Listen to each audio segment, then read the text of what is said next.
Here. Hey guys, good to see you again. అందరు చెప్పాలి hi చెప్పాలి వాళ్ళకి.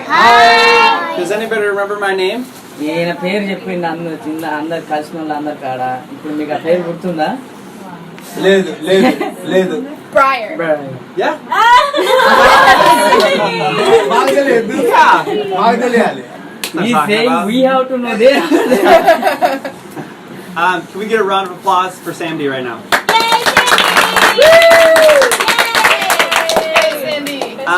So I'm going to tell you a story from my life. మరి అతని జీవిత సాక్ష్యం గురించి మీకు ఇప్పుడు పంచుకోవాలని ఆయన ఆశపడుతున్నాడు. అదే కావాలి. ఆయన పేరు బాబు ఆయన పేరు బాబు. And it's cool because I'm going to be able to describe how God was in all of that. అయితే మనందరినీ దేవుడు ఏ విధంగా నడిపిస్తారు అనేది ఇప్పుడు ఆయన మనకు తెలియజేస్తాడు. So how old are you? నీకు ఎన్ని సంవత్సరాలు? 8. నీకు ఎన్నేళ్ళు? 8. 8 years. 8 years. So it all started when I was about 8 years old. అయితే ఆయన 8 సంవత్సరాల నుంచి ఆయన దేవుడు వరకు స్టార్ట్ చేసింది. I was 8 years old. I was a little cute guy. I had a really big smile. చిన్నగా ఉన్నప్పుడు ఆయన మంచిగా ముద్దుగా ఉండేటప్పుడు అంట. Did you tell him I was cute? ఇప్పుడు కూడా ముద్దుగానే ఉంది. Just checking. So I was 8 years old. I was playing, having fun, running around. అయితే ఆయన చిన్నగా ఉన్నప్పుడు ఇక చిన్నపిల్లలు ఏం చేస్తారు మన వాళ్ళు ఇక ఆడడం తిరగడం ఎక్కడ పడితే అక్కడ ఇప్పుడు ఆయన పోవడం. ఇష్టపడితే ఇక్కడ మన ఇండియాలో కూడా ఆడవాళ్ళు బుద్ధాడుతారు ఆయన వచ్చిన ఇప్పుడు కూడా. There are so many girls now. You are also you are cute. Thank you. Thank you. Wow. Thank you. అయితే ఇట్లా పిల్లలకి ఈయన ఇట్లా ఆడుకునేవాడు అన్నాడు బయట. So it was a hot day. I was doing a lot of running, and I went back into the house. అయితే ఒకరోజు బయటికి వెళ్ళి ఆడుకొని చాలా లేట్గా ఇంటికి వచ్చింది. And I flipped on the television. అయితే టీవీ పెట్టుకుంది. And all of a sudden, something weird started to happen to me. అయితే ఈయనకి ఏదో అయిపోవడం ఏదో జరగడం ఈయనకి అర్థం కావట్లేదు. చిన్న వయసు కదా ఏమైతుందో తెలియదు కానీ ఏదో అవుతుందని నాకు అర్థమైంది. My dad was in the room and he was sitting behind me as I was watching TV. అయితే వాళ్ళ తండ్రి గారు కూడా వెనక నుంచి కూర్చున్నారంటే ఈయన ముందర కూర్చొని టీవీ చూస్తున్నారు. ఈయనకి ఏదో అవుతుంది. When all of a sudden my brain turned off. అయితే ఈయనకి మైండ్ పనిచేయడం ఆగిపోయింది. ఏం జరిగింది ఏమైతే తెలుస్తలేదు ఈయనకి మొత్తం స్టక్ అయిపోయింది mind. And my body started to get all tense and convulse. ఇట్లా అయిపోయింది ఇక షివరింగ్ అయిపోయింది మొత్తం body. It's what we call seizures. అయితే ఆయనకి అది ఉంటాయి కదా fits or epilepsy. Epilepsy seizures. Fits వచ్చినాయి. And the next thing you know, I wake up and I'm in the ambulance. అయితే ఆయన లేచి కళ్ళు తెరిచి చూసేసరికి ఆయన అంబులెన్స్ ఉంది. Which was terrifying. ఆయనకు చాలా భయమైంది. To go from relaxing with my dad watching TV to the ambulance. నేనేంది అక్కడ టీవీ కూర్చుంటా చూసుకుంటున్నా కళ్ళు మూస్తేలో నేను అంబులెన్స్ లో ఉంది అని ఆయన అనుకుంటున్నాను అన్నమాట. And I had no idea what was going on. అసలు ఏం జరిగిందో కూడా తెలియదండి. మంచి ఇంట్లో కూర్చొని టీవీ చూస్తుంటే నేనేదో ఈడున్నా అనుకున్నాను. And then I get to the hospital and all the doctors are telling me what's wrong with me. అయితే ఈయన హాస్పిటల్కి పోయిన తర్వాత అక్కడ ఆ డాక్టర్లు ఈయన చూసి ఏం సమస్య ఏందో అలా నాన్నకు చెప్పారు అన్నమాట. And it turned out after a lot of brain scans and doctors coming to see me. అయితే మనం ఇప్పుడు హాస్పిటల్కి పోయినప్పుడు స్కానింగ్లు అవన్నీ చేస్తారు అట్లనే ఈయనకు అన్ని చేసిరంట. That I actually had something this small, that small, buddy, that small, in my brain. ఇంత చిన్నది ఏదో ఆయన బ్రెయిన్ లో ఉన్నదన్నమాట మెదడులో. Something so small. So that something that size made a huge impact on the rest of my life. అయితే అంత చిన్నగా ఉన్నది కూడా ఇంత పెద్ద బాడీని హాస్పిటల్లో పడేసింది అనిపిస్తుంది. Because as you guys know, if something is wrong with somebody, everybody else notices. అయితే మనలో ఏదన్నా తప్పిదం ఏదన్నా ఉందనుకో అందరికి తెలిసిపోతుంది. So I had seizures for the next almost 10 years. అయితే ఆయనకి మళ్ళీ 10 సంవత్సరాల తర్వాత మళ్ళీ వచ్చింది. And it was very, very hard for me. అయితే అప్పుడు చాలా కష్టంగా ఉందన్నమాట. It would happen when I'm at school. I'm playing around, and then all of a sudden, I'm on the floor. మంచిగా చిన్నగా ఉన్నప్పుడు మంచిగా ఆడుకుంటుంటే ఇట్లా జరిగింది అని అనుకున్నాను. And you don't really remember any of the seizures. My brain just turns off. అయితే ఆయనకేం గుర్తుండట్లేవు అన్నమాట అది అట్లా వచ్చినప్పుడు లోపల. So I had really scary ones that sometimes my whole body would start to shake around. అయితే ఆయన అట్లా వచ్చినప్పుడల్లా కింద పడిపోయి ఇట్లా పిడుసులాగా పిడుసులు రావడం కొట్టుకోవడం జరిగేది అనమాట ఆయనకి. And I also had other ones where I would just be sitting in class and nothing. అయితే ఒక్కొక్కసారి క్లాసు తరగతి గదిలో కూర్చొని బోర్డు చూసినప్పుడు కూడా ఏం కనిపించేది కాదన్నమాట, మొత్తం బ్లర్ అయిపోయింది. It's like all of a sudden my ears wouldn't work and I wouldn't be able to talk, but I ఆయన could see. చెవులు పనిచేసే కావు, మాట్లాడేవాడు కాదని కళ్ళతో చూసేవాడు. I had all different levels of seizures. అయితే ఒక్కొక్క అంటే మనకి పిడ్స్ ఒక్కొక్క లెవెల్ ఉంటుంది కదా, అట్లా ఒక లెవెల్ ఉండదు. And every single time I would rather have the worst one where my whole body would convulse than the smaller ones. అయితే అది వచ్చడం వల్ల నేను ఊపుతున్నానో లేకపోతే మైండ్లో అది చిన్నది ఉండడం వల్ల ఊపుతున్నానో నాకు అర్థం కాకపోయింది. Because the smaller ones I would be able to see what's going on, but I wouldn't be able to do anything about it. అయితే నా బాడీ కదులుతున్నా చూస్తున్నా కానీ ఆ లోపల ఉన్నది మాత్రం నాకు కనపడకుండా నన్ను ఇంత వేధిస్తున్నది అని చెప్తున్నాను. Everybody raise your hands. అందరు చేయలేకపోయింది. హల్లెలూయా Hallelujah. I couldn't do that when I was having seizures. అయితే ఆయన ఏం చేయలేకపోయేవాడు అవి వచ్చినప్పుడు. I would tell my hands to lift up. అయితే ఆ చేతులను లే అనేవాడు, ఆ ఏడలేస్తే కొట్టుకుంటుంటాడు. Here's what they would do. అయితే మనం ఏం చేయగలం? Nothing. చేతులేని మనం ఏం చేయలేము. లేవాలని అన్ని స్టక్ అయిపోయింది. It was like being in a nightmare, but you're awake. అయితే మన కీడకాలు వచ్చిన మనం ఎట్లా లేస్తాం. So usually the best part of a nightmare is you wake up. అయితే మనం ఎక్కువ లేచినప్పుడల్లా చేతితోనే పనులు అవన్నీ చేసుకుంటాం. Mine was happening in my life. అట్లా జరిగిపోతుంది ఆయనకి కీడకాలు వచ్చినట్టు అట్లా. And because of this and because of the age that I was, I lost friends. అయితే ఆ వయసులో అట్లా వచ్చింది కాబట్టి చాలా మంది స్నేహితులు దూరం అయిపోయారు. I got treated differently because of something that was wrong with me. అయితే ఈయనని చాలా అంటే వేరుగా చూసేవాళ్ళు, ఏదో ఉన్నది ఈయనకి ఏదో వేరే ఉన్నదని దూరం పెట్టేవాళ్ళు.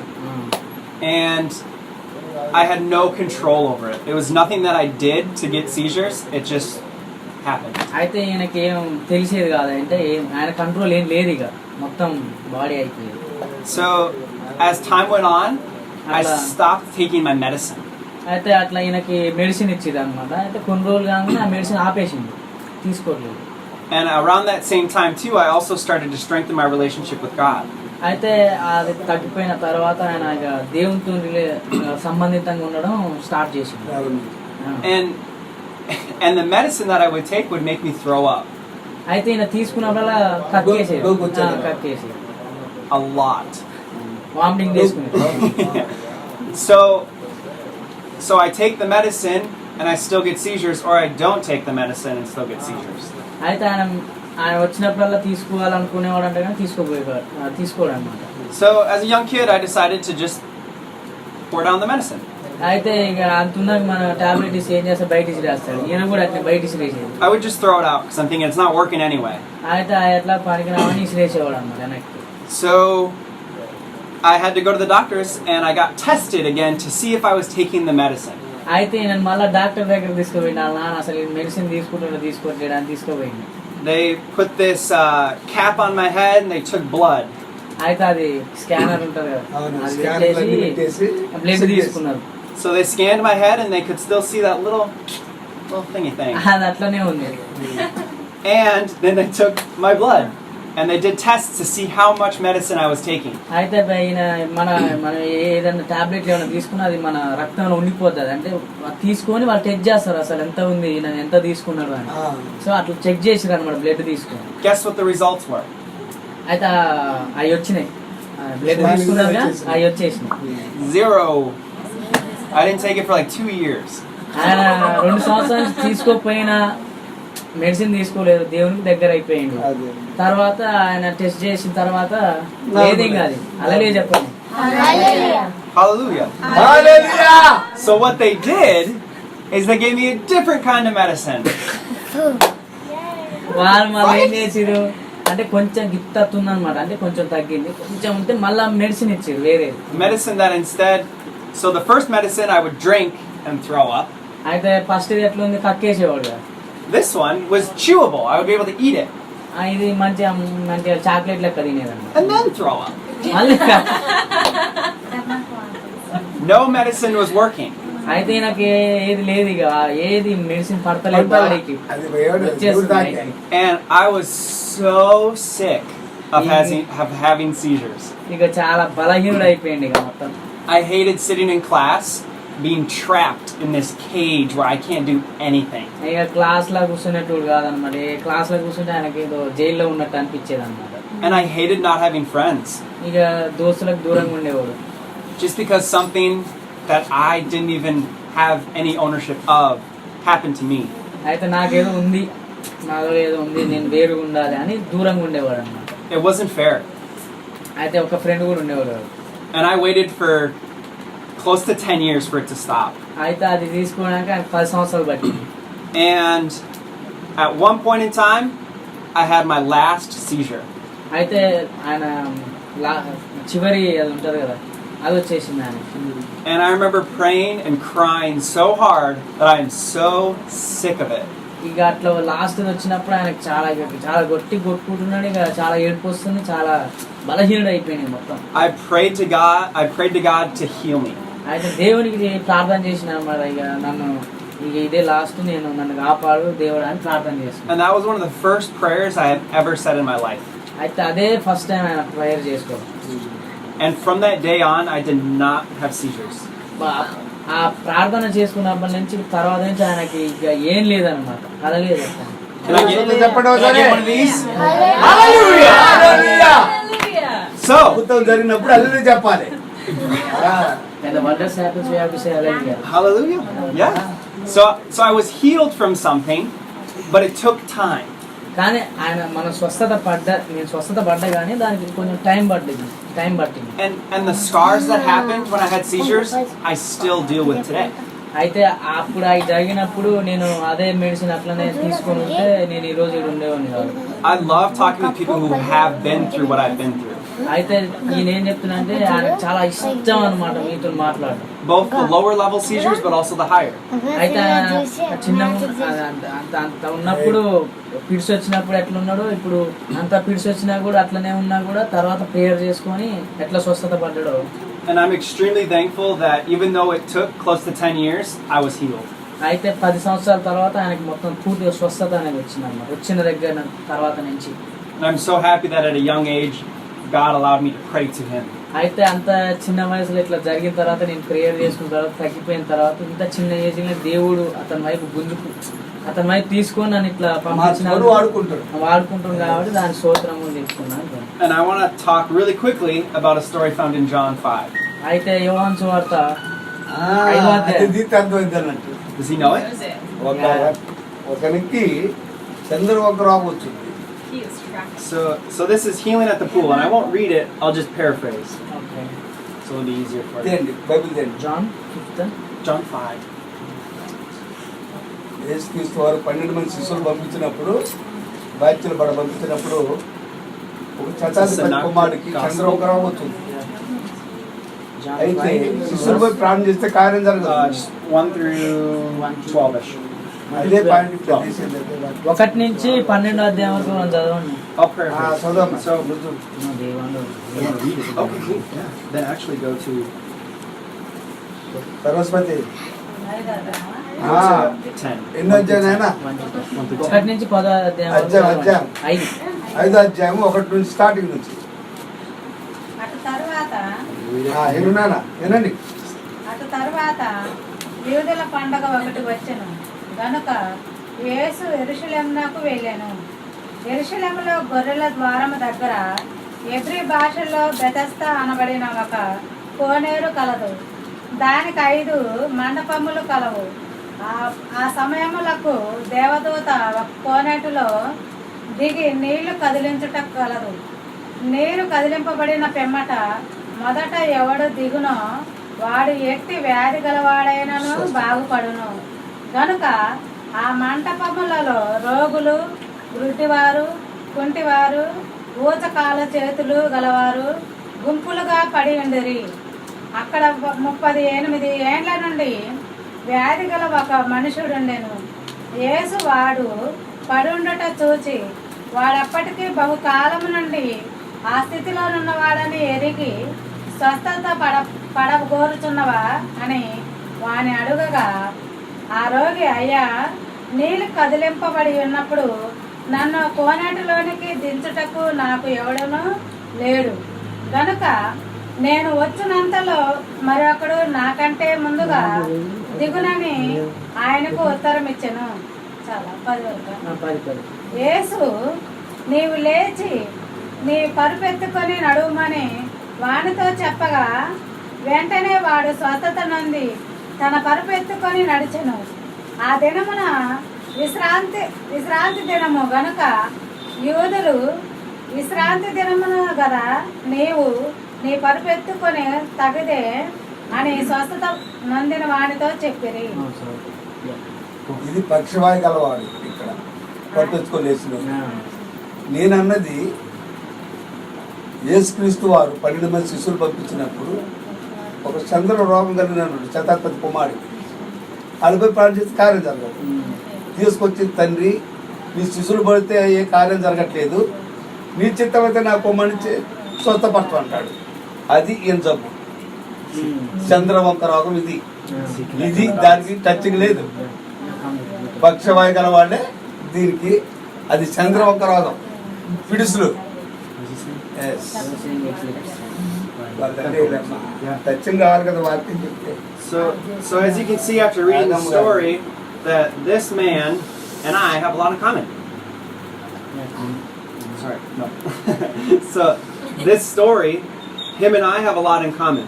అయితే ఈ కథకి ఈయన కొంచెం సంబంధితంగా ఉందని చెప్పారు. అదే And it speaks about how alive the Bible is. అయితే బైబిల్ మనకి అంటే మన భక్తునికి ఎంత సంబంధితంగా ఉందో చెప్తారు. How everything we have gone through, are going through, and will go through is in here. ఏది జరిగిందో, ఏది జరగబోయిందో, ఏది జరగబోతుందో కూడా చెప్తాది Bible. So I want to talk about how I waited about 10 years. అయితే 10 సంవత్సరాలు ఆయన ఎందుకు అట్లా ఆగిందో ఆయన ఇప్పుడు చెప్తాదలుచుకున్నాను. That's a really long time. చాలా చాలా టైం పట్టింది నాకు. విశ్వాసం లేదు, అందుకనే కార్యం జరగదు, తర్వాత కలిగింది. But think about waiting 4 times as long. అయితే 4 సంవత్సరాల నుంచి ఆయన అక్కడ ఉన్నాడు కదా పొలం దగ్గర. This man who was sick was invalid for 38 years.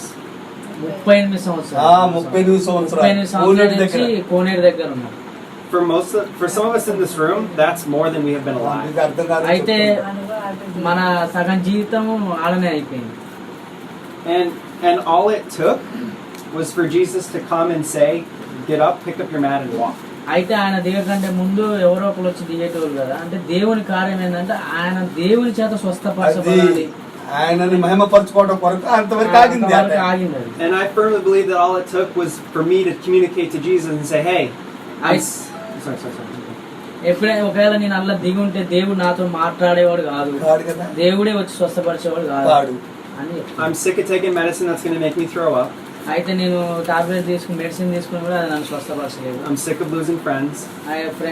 దోస్తులు దూరం అయిపోయారు. I'm sick of my mind shutting off. అయితే ఆయన మెదడు కూడా మొత్తం I'm tired of being in a cage. ఆయన స్కూల్లో ఇట్లా ఉండిపోవడం నాకు నచ్చలేదు. And I'm ready to give Jesus a try. అయితే దేవునికి ఇక ఇచ్చేద్దాం అనుకున్నాడు అప్పుడు. I'm ready to take some of that spiritual medicine that works for everything. అయితే దేవుని యొద్ద నుంచి వచ్చే medicine తీసుకోవాలనుకున్నాను. And it did for both of us here. అయితే ఇక్కడ కూడా అదే చెప్తున్నాడు. And the cool thing was that this man was in a room full of sick people. అయితే అక్కడ కోనేటి వద్ద అందరు రోగులే ఉంటారు కదా, ఎప్పుడైతే దిగుదామని అట్లా చెప్తున్నారు. And they were all trying to get into this pool. అయితే అందరూ ఎప్పుడైతే కదిలింపబడితే అమ్మడే దూకుతారు అందరూ. And the pool came from many streams, so they felt that was a sacred and holy pool. అయితే అది పరిశుద్ధాత్మ ద్వారా కదిలింపబడుతుంది కదా, అప్పుడు అందరూ అందులోకి దూకుతారు అన్నమాట. So they would try to run in every day and try to be the first one in there, and they would be healed. అయితే ఎవరైతే మొదటిగా అందులోకి దిగుతారో వాళ్ళు స్వస్థత పడతారు కదా. అయితే వీళ్ళందరూ కూర్చొని ఎప్పుడైతే అది కదిలింపబడితే అందరూ ఒక్కసారి ఒప్పుతారు. This man had been there for 38 years trying to get to the pool but never could. అయితే 38 సంవత్సరాల నుంచి అందులోకి దిగుదామని చూస్తున్నా కానీ పోలేకపోతున్నా అందులోకి. That sounds a lot like me having to take that medicine and throwing up. అయితే ఎట్లయితే ఈయన అది తీసుకొని ఊయట్లుందో ఈయన కూడా పోదామని పోలేకపోతుంది. But what they and I didn't realize was that the pool or the medicine isn't providing any of the healing. అయితే అందులోకి దిగినా లేకపోతే ఈ మందులు తీసుకున్నా కాబట్టి మాకు వేరే అవకాశం దొరికేది కాదు. the man himself, Jesus Christ, walked up to this man అయితే నీ అంతటా నువ్వు దేవునితో సంబంధితంగా ఉండాలని అనుకున్నప్పుడు and he asked him, "Do you want to get well?" నీకు స్వస్థత పడ కోరుచున్నావా అని దేవుడు అడిగిండు. And the man was so confused.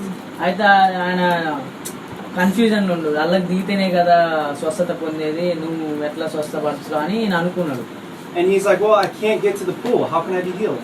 నేను అందులోకి దిగలేదు కదా, నేను ఎట్లా స్వస్థపడతా అని ఈయన అడిగిండు అనమాట దేవుని. I can't take this medicine. How am I going to get healed? అయితే నేను ఇప్పుడు డాక్టర్లు ఇచ్చిన మందులు తీసుకోకపోతే నేను ఎట్లా స్వస్థపరుస్తా అన్నట్టు. My legs don't work. How am I supposed to walk to the pool to get healed? అయితే ఆయన అంటున్నాడు అనమాట, నా కాళ్ళే పని చేయట్లేవు, నేను ఆ నదిలోకి ఎట్లా దిగుతా అని. And for me in that situation, I'm sitting here thinking, my mind keeps shutting off. How am I supposed to get healed? అయితే నువ్వు ఎక్కడ కదలకుండా అక్కడే కూర్చొని ఉంటే నీకు ఎట్లా స్వస్థత కలుగుతుంది? I've been taking this medicine forever. How am I supposed to get healed? అయితే ఎప్పుడైతే డాక్టర్ చెప్పినట్టు నేను టయానికి మెడిసిన్ తీసుకుంటే తగ్గేదేమో. And the man here should have just said yes. అయితే అక్కడ కూర్చున్న వ్యక్తి ఏమన్నాడంటే అతనిలో విశ్వాసం కలిగి నేను స్వస్థత పడకూర్చున్నాను అని దేవునితో అంటాడు. God didn't ask, "Do you think you can get well?" అయితే నువ్వు స్వస్థపడకూర్చున్నావా అని దేవుడు మళ్ళీ అడుగుతాడు అనమాట. Or can I escort you to the pool? అయితే నేను అల్లకి తీసుకుపోవాలా? Because God is the healing. అయితే దేవుడు కదా స్వస్థపరిచేది. ఇప్పుడు ఆయన అల్లకి దిగడం అంత అవసరం లేదు కదా, దేవుడే ఆయనేగా కదిలించేది. సమయం రావాలి. And while this conversation is happening amongst everybody who is paralyzed, blind, and lame, అయితే ఇది ఒక వీళ్ళు సంభాషణ మొత్తం అందరు చూస్తున్నారు అన్నమాట, కుంటోళ్ళు గుడ్డోళ్ళు అందరు. God appears to one person కానీ దేవుడు అతని దగ్గరికి వెళ్ళిండు in the flesh, asking him, "Do you want to get healed?" అయితే అంతమంది ఉన్నా కూడా దేవుడు అతని దగ్గరికి వచ్చి నువ్వు స్వస్థపడకూర్చున్నావా అని అడిగిండు. Everybody else is so focused on that medicine that they're missing the spiritual medicine that is right in front of them. అయితే అందరు దానికోసం అయితే పరిగెత్తుతున్నారు కానీ పరిశుద్ధాత్మ దేవుడు ఒక మెడిసిన్ ఇస్తున్నానని మర్చిపోయారు. And that man still doesn't realize it, but God still heals him. అయితే అక్కడ ఉన్న అతనికి అంత నమ్మకం లేదు కానీ దేవుడు అతన్ని స్వస్థపడాలనుకుంటున్నాడు, ఎందుకంటే ఆయన మహిమ కలగాలి. ప్రణాళిక ఆయన మహిమ కలుగుతుంది. So out of everybody there, only one person got healed. అయితే అక్కడ ఉన్న వాళ్ళందరూ ఉన్నారు కానీ దేవుడు ఇతన్నే స్వస్థపరిచింది. So this really just goes to show, like, how many of you guys are struggling with things in your life? మనం ఎంతమంది ఇట్లా స్వస్థపడకుండా ఇంకా ఎక్కువ ఇబ్బందులు పడుతున్నాం? How many of you guys are partially blind spiritually? అయితే మనం ఎంతమంది దేవుని యందు గుడ్డివారిగా ఉండిపోయాం? Or relying on medicine rather than the actual healing? అయితే దేవుని యందు విశ్వాసం ఉంచకుండా వేరే వాటి యందు దృష్టి ఉంచి ఎంతమంది ఇబ్బంది పడుతున్నారు ఈరోజు. If God came and asked you today, "Do you want to be healed?" ఆ దేవుడు ఇప్పుడు ఈ రోజు వచ్చి మిమ్మల్ని అందరిని అడుగుతున్నారు, ఈ రోజు నువ్వు స్వస్థపడ కోరుచున్నావా అని. What would your gut instinct be? What would your answer be? ఇక్కడి నుంచి రావాలి, మీ హృదయం నుండి రావాలి. హృదయంలో నుంచి రావాలి. God wants it to be yes. మరి దేవుడికి అందరూ But he చెప్తారా? knows that it might take 38 years to be asked that question. అయితే అతనికి ఆ ప్రశ్న అడుగుతానికి 38 సంవత్సరాలు పట్టింది. So both me and this man ended up getting healing. అయితే ఆ కథలో ఉన్న వ్యక్తికి నాకు టైం పట్టింది. And then God tells this man in the story అయితే దేవుడు ఆ వ్యక్తి నుంచి ఏం చెప్పాలనుకుంటే to go and tell people and show people what I have done. అయితే నీకు చేసిన దానిని అందరికి చూపించి నన్ను మహిమపరచు. So when we get healed, we have to share it with people. అయితే మనం ఎప్పుడైతే స్వస్థత పడతామో మనం నలుగురికి చెప్పాలి మనకు జరిగిన అద్భుతాన్ని, మనకు జరిగిన విశ్వాసతను బట్టి మనం అందరికి చెప్పాలన్నమాట. By God healing us, He's allowing us to go heal other people. అయితే దేవుడు మనకి ఇచ్చిన దాన్ని మనం నలుగురికి పంచాలి. అంటే దేవుడు మనం స్వస్థపరిచింది కాబట్టి అదే స్వస్థత వరం మనం కలిగి ఉన్నప్పుడు మనం ఇంకా ఇతరులను స్వస్థపరచాలి. So please, when God asks you, "Do you want to be healed?" అయితే దేవుడు ఎప్పుడైతే మిమ్మల్ని మీరు స్వస్థపడకూర్చున్నారని అడిగినప్పుడు say yes. అందరు ఎస్ చెప్పండి. హల్లెలూయా. ఆయన సాక్ష్యము 12 సంవత్సరాలప్పుడు నేను స్వస్థపడ్డాడు. నేను వయసు 30 సంవత్సరాలు కాదు. అనుభవం లేదు, కొంత తెలుసుకోవడం కోసమే అంటున్నా. ఇది చంద్రబొంక రోగానికి కట్ట